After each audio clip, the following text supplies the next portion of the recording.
30 September অভিবাসী আইন ঘিরে উত্তপ্ত হয় পর্তুগালের পার্লামেন্ট। জুলাইয়ে প্রথমে প্রেসিডেন্ট ও পরে সাংবিধানিক আদালতে প্রত্যাখ্যাত হওয়ার পর আংশিক সংশোধন করে আবারও পার্লামেন্টে তোলা হয় বিলটি। শেষ পর্যন্ত সংখ্যাগরিষ্ঠ ডানপন্থী আইন প্রণেতাদের ভোটে অনুমোদন পায় নতুন ফরেনার্স ল বা অভিবাসী আইন। আইন পাশ হওয়ার সঙ্গে সঙ্গেই করতালির মাধ্যমে উচ্ছ্বাস প্রকাশ করেন ডানপন্থী এমপিরা।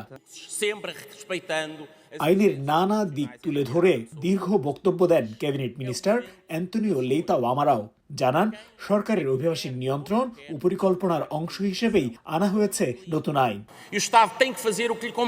দায়িত্বজ্ঞানহীন অভিবাসন নীতির সময় শেষ। আমাদের আরও পদক্ষেপ নিতে হবে। রাষ্ট্রকে তার যথাযথ ভূমিকা পালন করতে হবে। পর্তুগালের সক্ষমতা অনুযায়ী অভিবাসন নিয়ন্ত্রণ করতে হবে। নতুন ফরেনার্স ল তার একটি পদক্ষেপ মাত্র।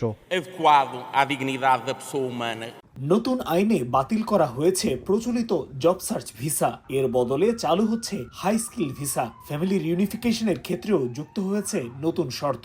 রেসিডেন্স কার্ড পাওয়ার পর বিবাহিত না থাকলে পরিবার আনার আগে অপেক্ষা করতে হবে 2 বছর, আর বিবাহিত হলে 1 বছর। তবে অপ্রাপ্তবয়স্ক সন্তান বা ডিপেন্ডেন্ট থাকলে তাৎক্ষণিকভাবেই আবেদন করতে পারবেন তারা। তবে পরিবারের সদস্য আনতে নিজের নামে আবাসন, নির্দিষ্ট আয়ের প্রমাণ সহ নানা কঠিন শর্ত পূরণ করতে হবে।